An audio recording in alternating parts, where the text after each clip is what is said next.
And now, You Are There with Jerry Stewart. Hello, I'm Jerry Stewart. It's hard to believe there was ever a time in America when anyone would be denied the right to participate in all America had to offer just because of the color of their skin. But it's true. In 1940s America, blacks were not allowed to enter certain restaurants. They had to go to their own schools. They were required to ride in the back of the bus, and they weren't allowed to play Major League Baseball. They had to play in their own Negro League.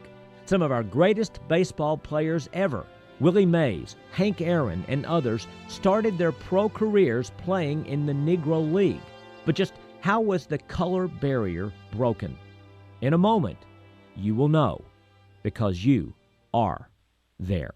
Hello, Jerry Stewart here. Question: what are you, an American or an Americant? You might be saying, what's the difference? Glad you asked. An American is someone who sees a problem in our nation, and rather than running from the problem, you stay. And you say, I can fix the problem. And you do, helping to make our great America even greater.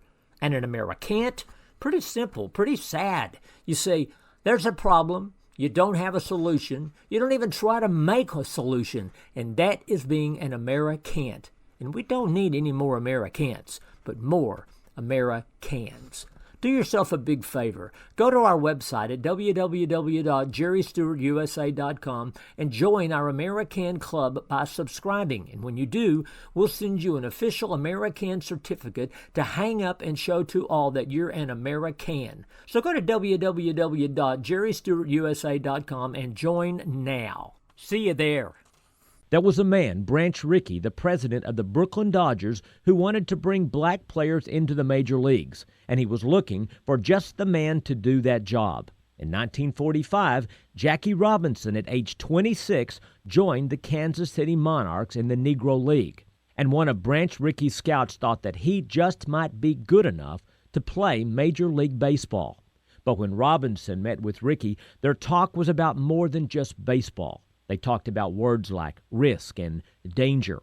Robinson was told that if he played Major League ball, he would be insulted, even attacked, by players and fans that wanted to keep black players out of Major League Baseball, and that this would be his hardest job, that no matter how he was treated, no matter how hard they fought to keep him out, he could not fight back.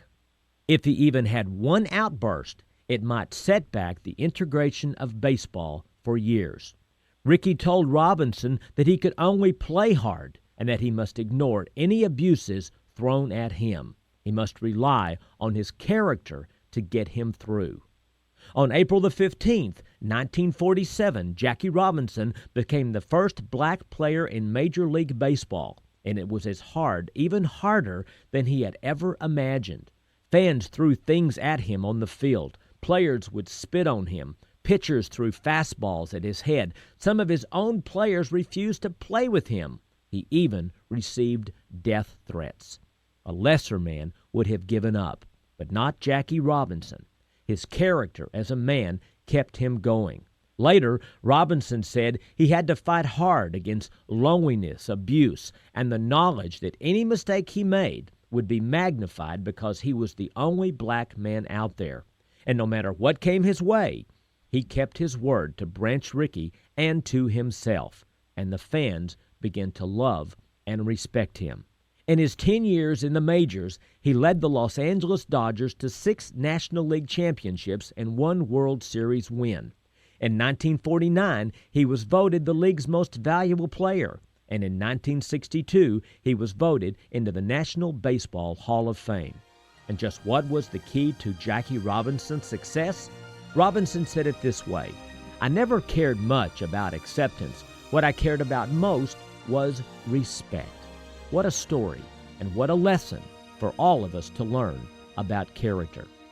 What we need today in America is men and women who, not by their words, but by their actions, can be role models for our nation, measured not by their accomplishments, but by their character.